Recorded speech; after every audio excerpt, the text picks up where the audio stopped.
अगर कानून व्यवस्था अच्छी होगी तो कोई पशु तस्कर किसी नौजवान की हत्या नहीं करता। कानून व्यवस्था दम तोड़ चुकी है। आप किसी जिले का हाल देख लो, कोई पूछने वाला नहीं है। नेपाल जैसा आक्रोश भारत की जनता में है और उत्तर प्रदेश में तो बहुत बुरा हाल है। आप कहीं चले जाओ, जहां किसानी खेती का समूह है वहां लाइनें लग रही है, 15-15 दिन तक डीएपी नहीं मिल रहा और वो खाना लेके बैठे हैं और लाठियां लग रही है। नोटबंदी भी देश ने देखी, तब भी जनता ने सब कुछ सहा। लेकिन जब पड़ोसी देश में कुछ होता है तो उसका असर हमारे लोगों को भी पड़ता है, अपने देश पे पड़ता है। तो हमारी सरकारों को चाहिए कि वो संज्ञान ले और जिस तरह के उसके बाद लोगों में आक्रोश पैदा हो। कैसे आज फर्क का नेपाल जैसा माहौल था नहीं था, बताओ। तो ऐसा क्यों बना? क्योंकि लोगों का कानून व्यवस्था पे से, सरकार पे से विश्वास हट गया। सरकार के जितने भी कार्य हैं उनमें कहीं ना कहीं राजनीति नजर आती है। मुख्यमंत्री के किसी भाषण में रोजगार की बात नहीं होगी, महंगाई पे बात नहीं होगी, स्वास्थ्य सेवाएं पे बात नहीं होगी, एजुकेशन पे बात नहीं होगी। सारी बातें धर्म के आधार पर होंगी। उनका एक एजेंडा है कि लोग बुनियादी सवाल ना करें तो हुजूर की चर्चा को लगा कर रखना चाहते हैं। उनके राज में जब वो 8वें साल में मुख्यमंत्री हैं, वो जनता को बताएं कि क्यों दीपक गुप्ता की हत्या हुई। मैं तो दीपक गुप्ता, क्योंकि वो गोरखपुर में हुआ है और मुख्यमंत्री वहां 10 दिन रहते हैं, उनका गृह क्षेत्र है, तो इस हत्या के दोषी मुख्यमंत्री उत्तर प्रदेश हैं। उन्हीं को इसका जवाब देना चाहिए कि ये ऐसा क्यों हुआ। इतना अपराधियों में इतना बल कहाँ से पैदा हुआ? गुंडे तो देश प्रदेश छोड़ के चले गए, पलायन कर गए थे। कौन से गुंडे हैं जहाँ गोरखपुर में एक नौजवान दीपक गुप्ता की हत्या कर दी जाती है पीट पीट कर? वो उसको पूरे शहर में 1 घंटे तक घुमाया जाता है और पुलिस को कानों कान खबर नहीं होती। टीचर आत्महत्या कर रहे हैं और टीईटी का जो नियम अब लागू कर दिया गया उस पर आपको लेके क्या आपकी? अभी तो कोई नियम लागू हुआ ही नहीं। अभी तो उन्होंने सिर्फ एक आदेश दिया है और वो मामला तमिलनाडु और केरल से जुड़ा हुआ था, उत्तर प्रदेश से जुड़ा हुआ नहीं था। लेकिन उसमें पूरे समूह को लेके आना ये बहुत चिंता का विषय। कई टीचरों ने भी सुसाइड किया है, अगर आपने देखा। कल भी मैं परसों में बिजनौर आंदोलन कर रहा था गुलदार प्रखंड में, तो भी वहां टीचर आंदोलन कर रहे थे। उनको चिंताएं हैं कि उनको, जिनको 25 साल हो गए पढ़ाते हुए, वो कहाँ से दोबारा से प्रिपरेशन करें। तो सरकारों कोई भी ऐसा कानून बनाने से पहले सोचना चाहिए जिससे कि जनहानि ना हो, लोगों के मन में भय पैदा ना हो। पहले पुरानी पेंशन को लेकर लोगों में बेचैनी है कि पुरानी पेंशन लागू की जाए, जिस पर सरकार सहमत नहीं हुई। जगत गुरु रामभद्राचार्य ने मिनी पाकिस्तान कहा मेरठ को। उसी उत्तर प्रदेश को मुख्यमंत्री राम राज्य कहते हैं और जगत गुरु, जो आपने बता क्या नाम उनका, राम भद्राचार्य, उसे मिनी पाकिस्तान बताते हैं। और यही मेरठ, मैं आपको याद दिला दूं, ये एक सबसे क्रांति धरा है। 1857 का गदर यही से शुरू हुआ। ये कोतवाल धन सिंह गुर्जर जी की धरती है, माता दीन वाल्मीकि की धरती है। जिस क्रांति से अंग्रेजों को के पैर जो है उखड़ गए, दुश्मन को भागना पड़ा, उस धरती के बारे में इस तरह के बयान देना, मैं इससे, मेरा कड़ा विरोध है। हालांकि उनको लेकर मैं ज्यादा कुछ नहीं कहना चाहता, मैं बस इतना ही कहना चाहता हूँ कि मैंने कई बार ये सुना है, जब व्यासपीठ से बैठे कोई कथा करता है या प्रवचन करता है, कहते हैं कि भाई क्या लेके आए थे, क्या लेके जाओ। जो अच्छे कर्म इस जन्म में करोगे उसी का फल अगले जन्म में मिलेगा। तो राम भद्राचार्य जी को अगर आंख नहीं दी कुदरत ने, तो उन्होंने कितने बुरे कर्म पिछले जन्म में किए होंगे। और जिस तरह से उन्होंने लगातार ब्राह्मण समाज पर टिप्पणी की, क्या कहा उन्होंने, पाठक, चौबे, उपाध्याय, दीक्षित, ये नीच ब्राह्मण होते हैं। जिस तरह से ब्राह्मण समाज पे लगातार उन्होंने जो है इस तरह के आपत्तिजनक शब्द किए, किसान कमेरों पे, उनके नेताओं पे उन्होंने एक बार कहा था कि मरे मुलायम काशीराम, प्रेम से बोलो। जिस तरह दलित पिछड़ों का मजाक उड़ाते हैं, ऐसे व्यक्ति को मैं संत नहीं मानता, ऐसे व्यक्ति को मैं पाखंडी मानता।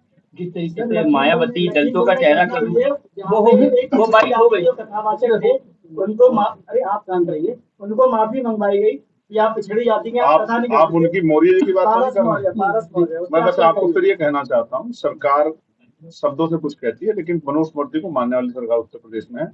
यहाँ पिछड़े, अगर चाहे वो कासगंज हो या एटा मैनपुरी हो, चाहे वो यादव समाज के लोग हों या मौर्य समाज के लोग हों या कुर्मी समाज के लोग हों, लगातार उनकी चोटी काट के इस तरह से माफी मंगवा के ये संदेश दिया जा रहा है। एक तरफ तो हिंदू भाईचारे की बात होती है कि सब हिंदू एक है, वहीं अगर कोई कथा करने का कार्य करता है तो जाति के आधार पर उसका शोषण, मैं इस बात से सहमत हूँ। ये संविधान के नियम विरुद्ध है, ऐसे लोगों पे कार्रवाई होनी चाहिए और सख्त कार्रवाई होनी चाहिए। सरकार क्या मानते हैं कि संविधान खतरे में है? आप मानते हैं इस चीज के लिए? देखिए, संविधान की वजह से तो सब लोगों को प्रोटेक्शन मिला है, लेकिन जो कार्य संविधान जो सरकारों द्वारा किए जा रहे हैं, संविधान का खतरा किस तरह का खतरा आप समझिए। सरकारी सिस्टम, कितनी ही संस्थाओं का राष्ट्रीयकरण हुआ, चाहे वो बैंक्स हो, चाहे वो एयरलाइंस हो, और वो राष्ट्रीयकरण होने से जनता के हित उस राष्ट्रीयकरण होने वो जुड़ गए और वो जनता के पहुंच में आ गई वो चीजें, रेलवे हो, तमाम चीजें। लेकिन लगातार जिस तरह निजीकरण किया गया, आज सब लोग वंदे भारत में नहीं जा सकते हैं, आज सब लोग जो है प्लेन से नहीं यात्रा कर सकते हैं। तो आप इस तरह समझिए कि जब सरकारी संस्थानों पर हमला होता है, जब वोट की चोरी होती है, जब ईवीएम पे सवाल खड़े होते हैं, चुनाव आयोग पे सवाल खड़े होते हैं, लोकतंत्र की हत्या होती है। आपको पिछला 73 पंचायत चुनाव में याद दिलाओ, विपक्ष का कोई व्यक्ति ब्लॉक प्रमुखी या जिला पंचायत अध्यक्ष का नॉमिनेशन भी नहीं कर पा रहे। एमएलसी के चुनाव में क्या हुआ, बड़े बड़े नेताओं को पीटा गया। ये लोकतंत्र की हत्या, संविधान की हत्या तो है। जब सरकार संविधान के विरोध में, जब किसी मौर्य को, किसी पटेल को, किसी यादव को, किसी दलित को व्यास कतार पीट करने पीटा जाए, ये संविधान की हत्या ही। संविधान की हत्या के लिए संविधान को जलाने की जरूरत नहीं, उसके जो विचार है, उसके जो मूल्य, अगर उनकी हत्या होती तो संविधान की हत्या है। सरकार कह रही है सवाल है, आज प्रधानमंत्री जी का जन्मदिन मनाया जा रहा है, और 22 तारीख से जीएसटी लागू, तो जन्मदिन और 22 तारीख को जीएसटी दोनों का अलग अलग बता दीजिए। देखिए, प्रधानमंत्री जी हर चीज में, चाहे वो उनका जन्मदिन हो या कोई और विषय, उसको राजनीति से जरूर कनेक्ट करते हैं। अब आप ये समझिए कि 10 वाला बिस्कुट तो 10 का ही मिल रहा है, तो कितना फर्क पड़ रहा है, इसका आइडिया आपको, मेरी जेब को, सबको जेब को लग रहा है। अगर ये इतना बुरा था तो ये कई साल जो लोगों की जेब कटाई हुई है, इसका क्या जवाब है सरकार के पास? और अब कैसा क्या हुआ कि 240 पे आए हैं तो जीएसटी स्लैब अलग अलग कर दिए गए, उनमें जो है कटौती भी कर दी गई है। यानी कि जनता ने जो सबक सिखाया वोट के जरिए, और इससे जनता को धन्यवाद देना चाहिए कि अगर वो और थोड़ा सबक सिखा दे उत्तर प्रदेश में भी, तो मुझे लगता है कि अगली बार ये स्लैब और घट के जो है 5, 7, 8 के आसपास आ जाए। आज प्रधानमंत्री जी का जन्मदिन तो है, उनको, उनके लिए मंगल कामना है, लेकिन आज ईवी पेरियार रामास्वामी नायकर जी का जन्मदिन है, उनको भी मेरी तरफ से बहुत सारे मंगल कामनाएं। एफआईआर दर्ज नहीं हो रही है, क्या मानते हैं? अभी आप पुलिस की वायलेंस की बात कर रहे थे, होगी आप पुलिस से खुद ही पूछ लीजिए। सरकार कह रही गुंडा मुक्त सरकार है, बहन बेटियों का सम्मान हो रहा है, क्या मानते हैं? जी, दोबारा पूछ। सरकार कह रही गुंडा मुक्त सरकार है, तो अगर गुंडा अपराध मुक्त सरकार है तो फिर दीपक गुप्ता की हत्या कैसे होगी गोरखपुर से? भैया किसान परेशान है यूपी में, और छोटे पशुओं का भी बहुत देखिए, बड़ा सरकार के लिए किसान का सवाल है ही नहीं। सरकार कितने तरीके से परेशान है। पहले फसल लगाने जाता, डीएपी नहीं मिल रहा है, यूरिया नहीं मिल रहा, कई कई दिन लाइन में लगना पड़ा। फिर असमय आंधी तूफान, बारिश, ओला, और फिर प्राकृतिक मार। इस बार कितनी बारिश हुई है, कितनी जमीन कट गई। फिर छुट्टा पशु, जो थोड़ी बहुत ही फसल बचती है, और फिर गुलदार और भेड़ियों जैसा आतंक। ये सब हमारे सामने। क्या बसपा की जगह आपने ले लिया? अब ऐसे समय में किसान सुसाइड नहीं करेगा तो क्या करेगा? क्योंकि सपना तो दिखाया था कि अब आज दुगनी हो जाएगी, लेकिन आज तो दुगनी नहीं हुई। किसान को मरने के लिए छोड़ दिया सरकार। जी, अभी आपने मुसलमानों के अपमान की बात रही थी उत्तराखंड में, बसपा की जगह क्या आपने ले ली? दलितों के चेहरा बनकर उभरे हैं, आप उभरे हैं। तो ये बात आप कह सकते हैं कि आप जनता के बीच में रहते हैं, खाली मैं सिर्फ दलितों की राजनीति नहीं करता। इस देश में ये चरित्र है कि वो जाति के आधार पे, आप ऐसा कभी मुख्यमंत्री को क्यों नहीं पूछते कि वो राजपूतों के नेता हो गए? आप पाठक जी को क्यों नहीं पूछते कि क्या वो ब्राह्मणों के नेता हुए थे? लेकिन मैं क्या करूं, मेरी काबिलियत जो है, मेरी जाति इस पे हावी है, मेरी जाति मेरी काबिलियत पे हावी है, इसलिए मुझे आप दलितों का नेता साबित करना चाहते हैं। मैं एनआरसी में 28 दिन मुस्लिम भाइयों के लिए जेल रहा, वक्त पे मैं सबसे ज्यादा मजबूती से आंदोलन कर रहा हूँ। किसानों के लिए 13 महीने में प्रोटेस्ट में रहा, 69 शिक्षक भर्ती में 5 दिन उनके बीच में रहा, और अभी गुलदार के हमले से बचाने के लिए 2 दिन लोगों के लिए संघर्ष करता है।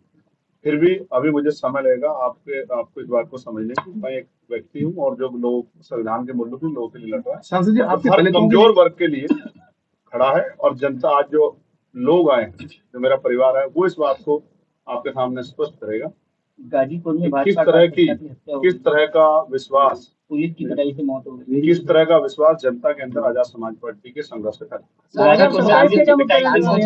आप मुस्लिम कैसे की बात करते हैं, उत्तराखंड में मदरसा बोर्ड का खत्म कर दिया गया है, उस पे क्या है? मैं फिर आपसे कह रहा हूँ, ये सरकार मदरसा बोर्ड नहीं खत्म करेगी तो और क्या खत्म करेगी? आप इस सरकार से उम्मीद क्या कर सकती? आज के समय में हिंदू मुस्लिम राजनीति का जो केंद्र बन गया,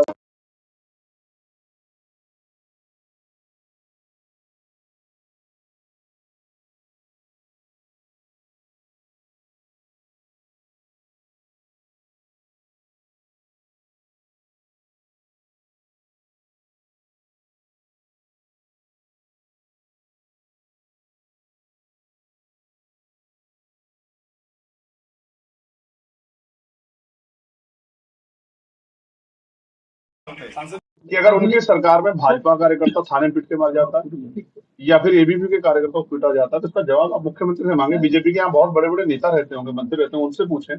आप ऐसे बोलें जैसे मैं मुख्यमंत्री हूँ कि भाई मुझे कार्रवाई करनी है। मैं तो मुख्यमंत्री होता तो किसी की हिम्मत नहीं होती कि किसी कार्यकर्ता को थाने में पीट देते या मार देते। एक मिनट, आप एक सवाल पूछ चुके हैं, इनको पूछ लेना। लगातार हमला जो कर रहे हैं, क्या आपको लगता है कि सरकार मौन? हम मौन 50 लोगों की जान अगर मैंने रखती तो बड़ी कार्रवाई होती। रेस्क्यू सेंटर में आने का वादा किया था, जब तक नहीं बना। और 8 साल के बच्चे भाइयों, मीडिया के भाइयों, सारे पुरुष पत्रकार भाई हैं, आपके भी परिवार होंगे, आपके बच्चे होंगे। आप सोचिए अगर एक नखून भी लगता है, सुई भी लगती है तो कितनी तकलीफ होती है अपने बच्चे को। और जहां गुलदार उसके चीथड़े उड़ा दे रहा है, वो बच्चा भी इनको नहीं मिल पा रहा, तो हाथ अलग, पैर अलग, गर्दन अलग। आप समझिए वो परिवारों को क्या बीतती होगी। इसलिए मेरे साथ साथ आपको भी इस आवाज को उठाना चाहिए जोर शोर से कि सरकार का संज्ञान ले। और गुलदारों को, मैं गुलदारों के भी खिलाफ नहीं हूँ, लेकिन गुलदार जब गांव में आ जाए, घर में घुस जाएगा, तो अपनी जीवन रक्षा करना हर व्यक्ति का अधिकार है। यूपी में संघर्ष हो गया, बिहार पे क्या? बिहार अभी दूर है। आपकी पार्टी का एजेंडा क्या है? दूसरा, बीएसपी या अन्य दलों से कैसे अलग समझती है? आप अगर आज सुनते और हमारे प्रभु सम्मेलन, सबसे पहले तो एजेंडा प्रभु सम्मेलन ही क्लियर करता है कि हम संवैधानिक मूल्यों को मानते हैं। दूसरा एजेंडा मैंने आपको बता दिया कि कमजोर वर्गों का हित ही हमारा एजेंडा है। भारतीय संविधान के जो मूल्य हैं, उद्देश्यों को पूरा करना ही हमारा एजेंडा है। जब भारतीय संविधान पूर्ण रूप से लागू होगा तभी लोग सुरक्षित होंगे, तभी लोग सशक्त होंगे।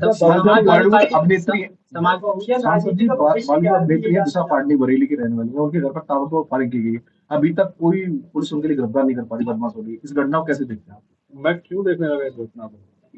वो तो अभिनेत्री है, उनको तो शायद जो है पुलिस सुरक्षा भी दे देगी, लेकिन यहाँ तो माँ बहनों के कितने बुरे हाल है। यहाँ पे छिपा हुआ थोड़ा ही है।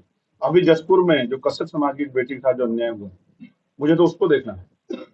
जो अभी हरियाणा में जिस बेटी को जो है, आपको याद है मनीषा को 10-12 दिन उसको लेके आंदोलन चला, मुझे तो उन बेटियों को देखना है। और वो भी मुझे नहीं, उनके प्रति भी संवेदना है। लेकिन मैं आपका स्पष्ट कर दूं कि ये वहां जहां हमला हुआ वहां की सरकार को देखना है। अभी उत्तर प्रदेश को आज हम लोग देखने के लिए बैठे हैं। क्या क्या बीजेपी के पास बी पार्टी है? आपको ज्यादा वो है, आप पे ये अथॉरिटी है लोकतंत्र में कि आप किसी को भी टीम बना दो। किसी समाजवादी पार्टी पीडीए चर्चा कर रही है। अब क्या पिछड़ों दलितों की आज समाजवादी पार्टी वाली, उससे पहले वो बिल्कुल पहले क्या करते थे वो लोग? ये वही पार्टी है ना जिन्होंने प्रमोशन रिजर्वेशन का बिल फाड़ा, जिन्होंने महापुरुषों के नाम पे अपने सारे जिलों को बदल दिया। अब चुनावी लाभ के लिए अगर कोई दल कुछ कर रहा है, ठीक है, उसमें मैं क्या कर सकता हूँ? सांसद जी, बहुजन युवाओं में असंतोष की भावना है, उसको कैसे दिशा देना चाहोगे? नहीं, वो दिशा दे रहे हैं। हमारे बहुत ट्रेनिंग प्रोग्राम होता है। आप देखो बहुसंख्यक रूप से जितने लोग अंदर थे उससे कई गुना लोग बाहर थे। लेकिन क्या एक पत्ता हिला?